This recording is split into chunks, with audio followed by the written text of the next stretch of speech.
I should not have kissed her, and yet the moment keeps replaying in my mind like it already decided it belongs there, like it refuses to be undone no matter how many times I tell myself it was a mistake, because mistakes are supposed to feel wrong immediately, not linger like something unfinished, not settle quietly under my skin the way this does. And the worst part is not what happened but how natural it felt when it did. The city outside the window was still alive that night. Hamburg breathing in its usual rhythm, streetlights reflecting off damp pavement, distant voices blending into a low constant hum. But inside that room everything had narrowed down to something dangerously simple, just two people standing too close for it to still be accidental. Just one moment where hesitation should have been enough to stop it, and somehow it was not. Evelyn Carter had always trusted structure more than impulse. She built her life around control, around knowing where every line was and never stepping past it, especially not in a place like this, not in a world that was already waiting for her to fail, waiting for her to prove she did not belong. And from the moment she walked into the magazine building that morning she understood exactly what she was walking into. The long polished hallways, the voices that lowered just enough when she passed, the way every meeting felt like a test she had not agreed to take. The magazine was powerful, influential, respected, but it was also rigid, shaped by perspectives that did not leave space for voices like hers, and she could feel it in every article she reviewed, every headline that carried assumptions she wanted to challenge but knew would not be welcomed easily. She told herself she was here to work, to change things carefully, intelligently, one decision at a time, not to lose focus, not to complicate her position, because being here already meant she had something to prove. And then there was Charlotte Hayes, who was never supposed to become part of that equation, not like this, not beyond brief conversations and polite acknowledgement, because Charlotte existed in a completely different space, one defined by quiet authority, by the kind of confidence that did not need to be announced, only recognized. Evelyn noticed her before she intended to, standing just slightly apart from everyone else during a meeting, listening more than speaking, her attention sharp in a way that felt deliberate, and when their eyes met for the first time it was brief, almost unremarkable, except it lingered just a fraction longer than necessary, just enough to register. That should have been all it was, a passing moment, something easily forgotten, but it was not, because later that evening when the office had emptied and the silence settled in, Charlotte was still there, and so was Evelyn, both pretending they had reasons to stay, both aware of the quiet that made every word feel more significant than it should. The conversation started simply about work, about ideas that had not been approved, about the gap between what was written and what could be written, and somewhere between those sentences something shifted, not visibly, not dramatically, just enough that the space between them no longer felt neutral. Evelyn should have stepped back then, should have recognized the warning in her own hesitation, but instead she stayed, and when Charlotte spoke again, softer this time, closer, it felt less like a conversation and more like something neither of them had planned but both understood. And now, standing alone with that memory still too clear, Evelyn realizes the real problem is not what happened. It is that part of her does not want to forget it, and that is exactly what makes everything else so much more dangerous. The next morning arrives with a kind of clarity that feels almost artificial, as if the world has decided to move forward without acknowledging what changed, and Evelyn Carter holds on to that illusion longer than she should, because routine is easier than reflection, because if everything looks the same then maybe nothing has to be different, and yet the moment she steps into the office she knows that is not true. The building feels unchanged on the surface, the same muted conversations, the same rhythm of typewriters and papers shifting hands, but her awareness has sharpened in a way she cannot undo.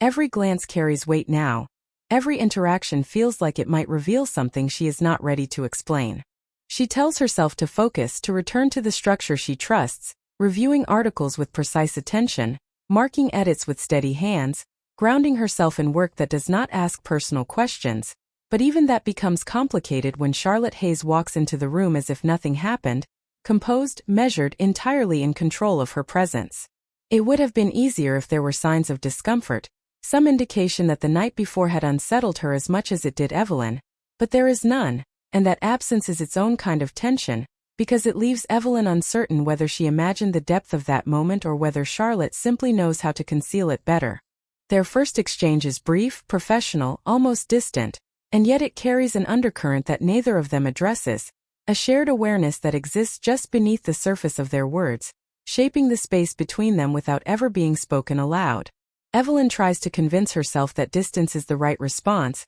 that maintaining boundaries will restore balance, But avoidance proves more difficult than she anticipated, especially when Charlotte begins appearing more frequently, not in ways that can be questioned, always with a reason that makes sense, always within the limits of professionalism, and yet there is an intention behind it that Evelyn cannot ignore.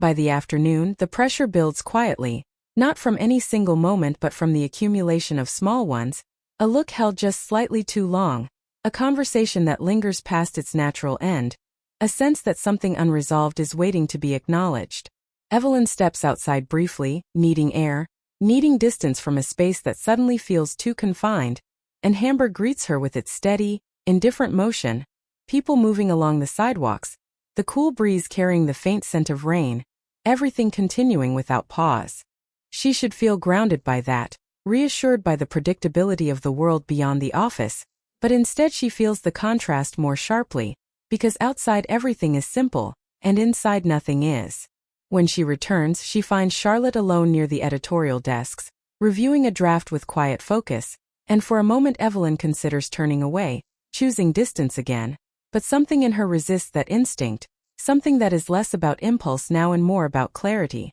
When Charlotte looks up, there is recognition in her expression, not surprise, not uncertainty, just a calm understanding that feels deliberate, and when she speaks it is not to revisit what happened, not directly, but to ask a question about an article, to create an opening that exists within safe boundaries while still acknowledging that those boundaries have shifted. Evelyn responds carefully at first, choosing her words with the same precision she uses in her edits, but as the conversation continues she realizes that control does not mean denial, that acknowledging something does not automatically unravel everything else she has built. The tension between them does not disappear, but it changes, becoming less uncertain and more defined, something that can be understood rather than avoided. And as the day draws to a close, Evelyn understands that whatever this is, it is not something she can simply return from, because the moment that began as a mistake has already become something more complex, something that is now part of the life she is trying so carefully to manage. By the third day, the silence between what was said and what was not said begins to take on a structure of its own, something almost intentional, as if both Evelyn Carter and Charlotte Hayes have reached an unspoken agreement to move carefully rather than retreat completely, and that balance is more fragile than either of them admits. Evelyn finds herself adjusting in ways that are subtle but undeniable, arriving earlier than usual, organizing her workload with a precision that borders on overcompensation, as if discipline alone can restore the sense of control she feels slipping in quiet increments. The office remains the same in its outward behavior, still dominated by voices that speak with certainty about perspectives Evelyn is determined to challenge, still resistant to the changes she wants to introduce. But now there is an added layer to her experience, something personal that intersects with her professional purpose in ways she did not anticipate. During a morning editorial meeting, she presents a revised column focused on women's autonomy, her tone steady, her argument clear and supported, and as expected, the response is measured skepticism from several senior editors who question its relevance to their readership. Normally, Evelyn would respond with calculated persistence, presenting data, reinforcing her position with logic, but today she feels something different, not hesitation but awareness, because when she glances across the table she sees Charlotte watching her, not with pressure, not with expectation, but with quiet support that does not need to be verbalized to be understood.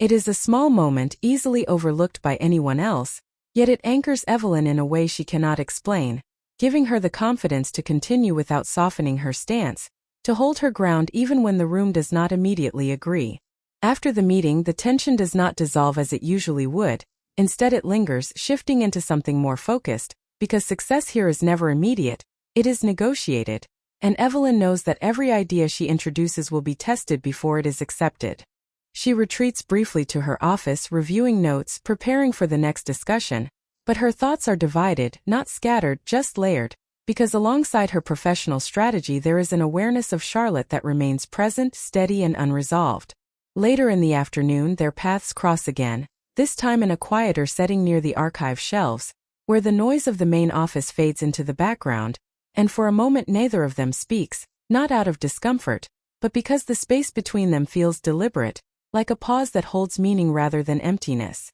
Charlotte breaks it first, her voice calm, asking about the article from the meeting, not in a way that challenges, but in a way that invites reflection, and Evelyn responds with honesty, explaining her reasoning, her intention to shift perspective without alienating the audience entirely. The conversation unfolds naturally, grounded in work, yet threaded with something more subtle, an understanding that extends beyond the surface of their words. And as it continues, Evelyn realizes that this connection is not defined by a single moment. It is being built gradually, through shared focus, through mutual respect, through the recognition of something that neither of them is rushing to define. And yet, beneath that growing clarity, there is still uncertainty, because Evelyn knows that the world they are navigating does not allow for simplicity,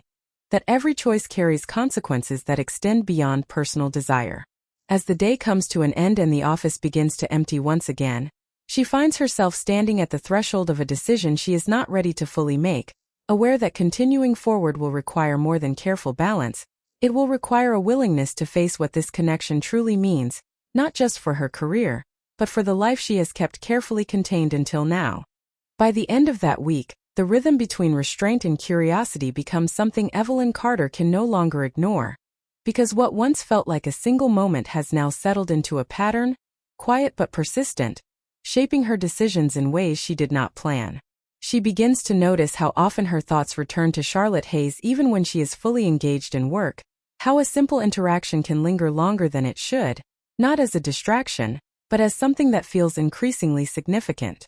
The magazine continues to challenge her in predictable ways: editorial resistance, subtle dismissals, the constant expectation that she adjust her perspective to fit an established structure. Yet beneath that familiar tension there is now another layer, one that is not defined by opposition but by possibility. During a late afternoon review session, Evelyn stays behind to finalize revisions for an upcoming issue, determined to push through a piece that addresses gender roles more directly than the publication is used to.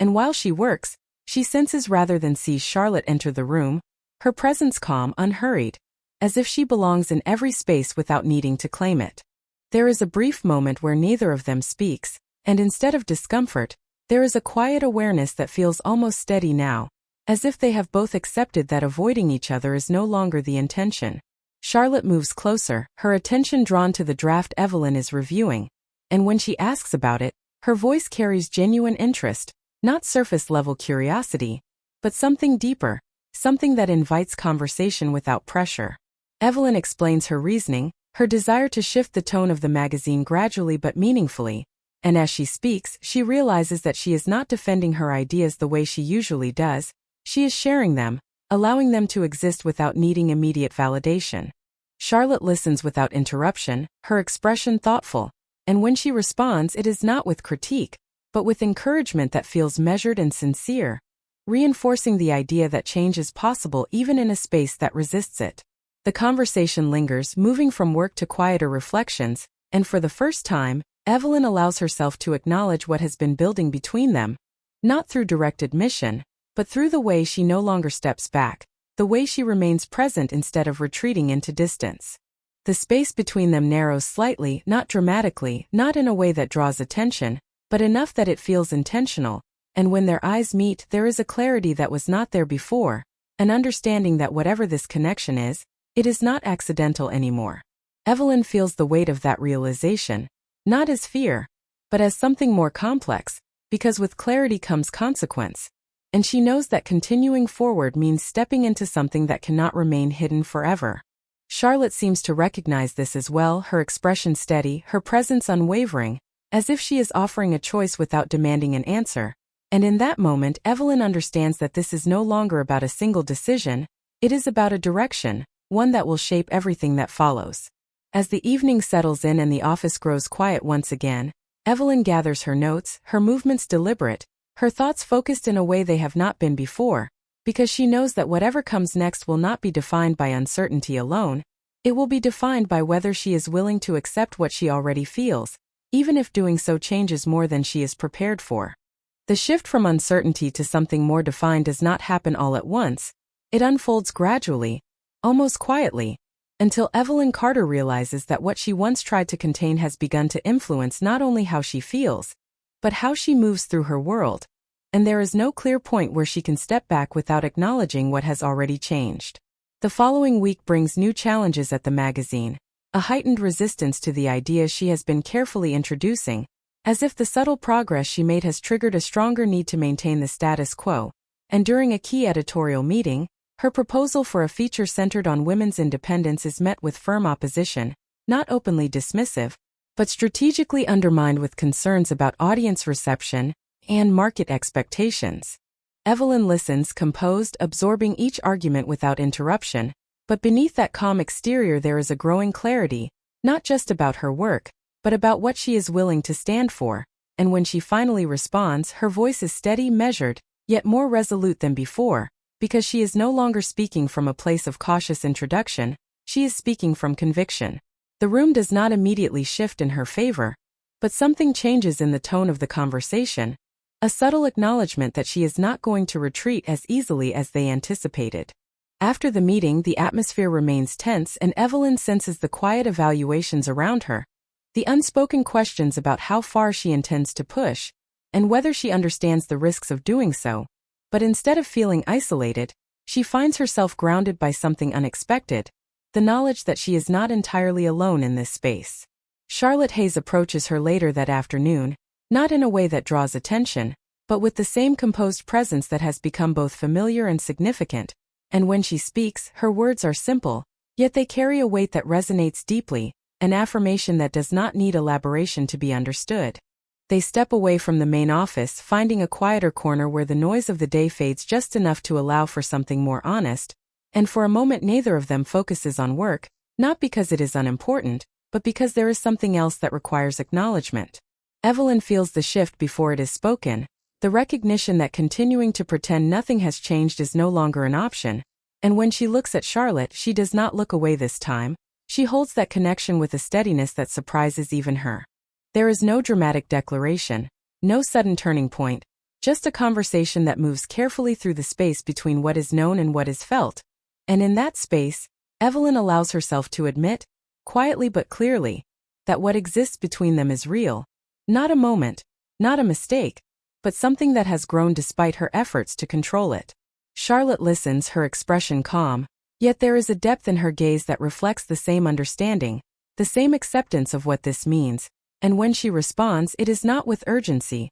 but with assurance, a quiet promise that whatever this becomes, it will not be faced alone. That certainty does not erase the complications ahead, it does not simplify the reality of their situation, but it changes the way Evelyn sees it because for the first time the uncertainty is not something she needs to avoid, it is something she can face. As the evening settles in once again and the office begins to empty, Evelyn stands in that moment with a sense of awareness that feels both grounding and transformative, because she understands now that this is not just about navigating a difficult environment or proving her place within it, it is also about allowing herself to exist honestly within her own life, even if that honesty comes with consequences she has yet to fully understand. The days that follow do not offer resolution, but they do bring a sharper awareness of what is at stake, and Evelyn Carter begins to understand that every step forward now carries a weight that extends beyond personal choice, because the world she is navigating is not built to accommodate the truth she is slowly accepting. At the magazine, the resistance to her ideas becomes more structured, less about individual disagreement and more about maintaining a system that has existed long before she arrived, and during a private discussion with senior leadership, she is advised, carefully but firmly, to reconsider the direction she is pushing, to align more closely with the publication's established voice if she intends to secure her position long term. The message is clear even without being stated directly. Progress is acceptable only within limits, and stepping beyond those limits will come with consequences that cannot be easily undone. Evelyn listens without interruption, her expression composed, but internally she feels a shift that is no longer uncertain. It is defined by a growing refusal to compromise the very reason she came here in the first place. When the meeting ends, she carries that clarity with her, not as defiance, but as something steadier, a decision that is beginning to take shape even if it is not fully formed yet. Later that evening, she meets Charlotte Hayes outside the office, away from the structured environment that has come to represent expectation and control, and for the first time their interaction exists entirely outside of professional boundaries, not hidden but not announced either, simply allowed to be what it is without the pressure of observation. The city moves around them with its usual rhythm, lights reflecting across the harbor, distant conversations blending into the background, and in that space, The tension that once defined their connection feels different, less fragile, more grounded in something that has already proven it cannot be dismissed. They walk without a clear destination, their conversation unfolding naturally, touching on work only briefly before shifting to quieter reflections. And as they speak, Evelyn realizes that the uncertainty she once felt is no longer about what this connection is. It is about what she is willing to risk for it. Charlotte does not push for answers, she does not ask for promises. But there is a steadiness in her presence that offers something just as significant, a sense of partnership that does not require immediate definition to be real. At one point they pause near the water, the air cool and still, and in that quiet moment Evelyn feels the full weight of her choices, not as pressure, but as truth, because she understands that continuing on this path will mean facing not only external resistance, but also the parts of herself she has kept carefully contained for years. She turns slightly toward Charlotte, her expression thoughtful, her voice calm as she speaks, not in declarations but in honesty, acknowledging that this is not simple, that there are risks neither of them can ignore, but also that walking away would mean denying something she can no longer pretend does not matter. Charlotte listens, her response measured yet certain, a reassurance that whatever comes next, it will not be faced alone, and that certainty settles into Evelyn in a way that feels both grounding and transformative. As the night deepens and the city quiets, Evelyn recognizes that she is standing at a point where hesitation is no longer protection, it is limitation, and while the path ahead remains uncertain, the direction she is choosing is becoming clear, not because it is easy, but because it is the only one that feels honest. By the time the following week begins, the quiet certainty Evelyn Carter found by the harbor does not fade, but it is tested in ways she knew would come, because clarity does not remove obstacles, it simply makes them impossible to ignore, and as she steps back into the structured world of the magazine, she can feel the shift in how she is perceived, not dramatically, but enough to signal that her persistence has been noticed. Conversations around her grow more measured when she approaches. Decisions that once included her now carry a subtle hesitation, and during a midweek editorial review, her latest piece is not rejected outright, but it is delayed, repositioned as something that requires further consideration, a phrase that sounds neutral but carries a clear implication that her direction is being carefully contained.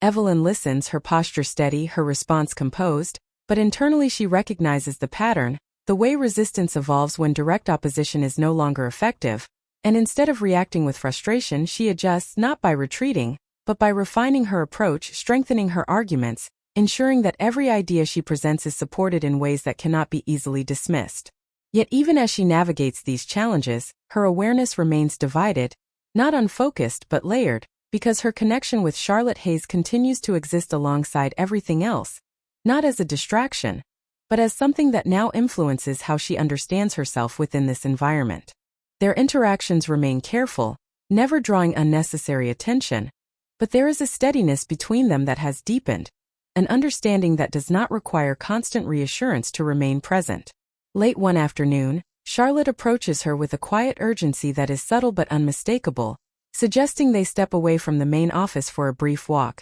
and something in her tone signals that this is not a casual conversation. They move through the familiar streets of Hamburg, the air carrying the early hint of autumn, and for a while they walk in silence, not out of discomfort, but because the moment feels significant enough to require intention. When Charlotte finally speaks, her words are measured, yet there is a weight behind them that Evelyn has not heard before, an acknowledgement that their connection, while meaningful, exists within a reality that is becoming increasingly difficult to navigate without consequence. She explains carefully that her position within the company is not as detached as it may seem, that her family's influence, while offering certain freedoms, also carries expectations that cannot be easily set aside, and that any perception of impropriety could affect more than just their personal lives. Evelyn listens without interruption, her expression thoughtful, because none of this is unexpected, yet hearing it spoken aloud transforms it from an abstract concern into something immediate. For a brief moment, the clarity she fought to reach feels challenged, not because it was wrong, but because it now demands a level of resilience she has not yet had to prove. She considers her response carefully, aware that what she says will shape not only this moment, but everything that follows, and when she finally speaks, her voice remains calm, grounded in the same honesty she has been building toward. She acknowledges the reality Charlotte has described, the the risks, the expectations, the limitations imposed by a world that does not easily accept what they represent. But she does not step back from it. She does not suggest distance as a solution, because she understands now that avoidance would not restore balance, it would only create a different kind of loss. Charlotte watches her closely, her expression softening slightly as if she had expected hesitation, and when Evelyn finishes, there is a quiet pause that feels less like uncertainty and more like recognition. The path ahead remains complicated, nothing about it simplified by this conversation, but something important has shifted again, because they are no longer navigating this in silence, they are facing it together, fully aware of what it requires. As they turn back toward the city, the lights beginning to reflect across the streets once more, Evelyn feels the weight of that choice settle into place, not as pressure, but as something steady, because she understands now that whatever challenges lie ahead, they will not be defined by fear, but by whether she is willing to remain true to what she has already accepted within herself. The tension that once existed quietly beneath the surface now begins to take on a more visible form, not through confrontation, but through the subtle shifts in how the world around Evelyn Carter responds to her presence, because change, even when carefully introduced, rarely goes unnoticed for long. At the magazine, the editorial direction grows more rigid, as if in response to her persistence, and during a planning session for the next major issue, several of her proposed revisions are reassigned or diluted, their original intent softened into something more acceptable to the publication's established tone. Evelyn recognizes the strategy immediately. It is not rejection, it is control, and for the first time she feels the weight of a decision that extends beyond individual articles, because continuing in this way means allowing her ideas to be reshaped into something they were never meant to be. She remains composed during the meeting, her response is measured, but internally there is a growing clarity that she can no longer ignore, a realization that compromise in this context is not progress, it is limitation. Afterward, she retreats briefly to her office, closing the door not to isolate herself, but to think without interruption, and as she reviews her notes, she begins to see the situation not as a series of isolated challenges, but as a pattern that will not change unless she is willing to challenge it more directly. That understanding does not come with immediate answers, but it does bring a sense of direction, one that feels both necessary and difficult. Later that day, Charlotte Hayes finds her there, her presence quiet yet intentional, and when she speaks there is no need for explanation, because she has already observed enough to understand what Evelyn is facing. They do not begin with work this time, instead, there is a pause that allows the weight of the moment to exist without being immediately resolved, and when Charlotte finally speaks, her words are thoughtful, acknowledging the reality of the situation without diminishing its complexity. She does not offer simple solutions because there are none, but she does offer perspective, a reminder that change within a system often requires more than persistence, it requires a willingness to redefine the boundaries of that system itself. Evelyn listens, her attention focused, because this is not just encouragement, it is a challenge, one that aligns with the direction she has already begun to consider. As their conversation continues, it becomes clear that what they are navigating is no longer limited to personal connection or professional ambition. It is something that intersects both, shaping how they move forward in ways that cannot be separated. There is a moment, brief but significant, where Evelyn allows herself to acknowledge not just the risks, but the possibility that exists beyond them, and when she meets Charlotte's gaze, there is no hesitation this time, only a steady understanding that whatever comes next will require both of them to remain unwavering in ways they have not yet been tested. As the evening approaches and the office gradually empties, Evelyn steps back into the quiet corridor, her thoughts no longer divided, but aligned in a way that feels resolute, because she understands now that the path she is choosing will not be defined by ease or acceptance, but by whether she is willing to stand fully within it. And as she walks toward the exit, the city waiting beyond the doors with its constant, unchanging rhythm, she carries that certainty with her, not as something fragile, but as something steady, something that will guide her through whatever resistance comes next, because for the first time, she is not just reacting to the world around her, she is preparing to change it. The decision that has been forming within Evelyn Carter finally reaches a point where it can no longer remain internal, because clarity, once fully realized, demands action, and as she steps into the office that morning, there is a steadiness in her presence that feels different, not louder, not more forceful, but undeniably certain. The atmosphere around her remains cautious, shaped by the quiet resistance that has grown over time. Yet she no longer interprets it as something to navigate around, she sees it as something to confront with purpose. During the next editorial board meeting, she does not wait to be invited into the conversation. She presents her revised proposal with a level of directness that shifts the tone of the room, outlining not only the content she intends to publish, but the reasoning behind it, the long-term relevance, the audience that has been overlooked, and the responsibility of a publication that claims influence to reflect more than a single perspective. There is hesitation from the others, predictable and measured, but this time Evelyn does not soften her stance. She listens, acknowledges their concerns, and then reinforces her position without retreat, making it clear that adaptation is not optional if the publication intends to remain meaningful. The discussion extends longer than usual, tension rising not through conflict, but through the weight of what is being challenged, and while there is no immediate resolution, there is a shift, subtle but undeniable, because for the first time her ideas are not being quietly redirected, they are being seriously considered. When the meeting ends, the room does not return to its usual rhythm right away. Conversations linger, glances carry more awareness, and Evelyn walks out with a sense of finality, not because everything has been resolved, but because she has crossed a threshold she cannot step back from. Later that evening, she finds Charlotte Hayes waiting near the entrance, her presence calm yet purposeful, as if she already understands what has taken place without needing to ask, and when their eyes meet, there is a quiet recognition that speaks more clearly than words. They walk together into the city, the familiar streets now carrying a different weight. Not because the world has changed, but because Evelyn has. She shares what happened, not in detail, but in essence, the choice she made, the direction she has committed to. And as she speaks, she realizes that the uncertainty that once defined her has been replaced by something more grounded, something that does not depend on approval to exist. Charlotte listens with that same steady attention, and when she responds, her words are simple but firm.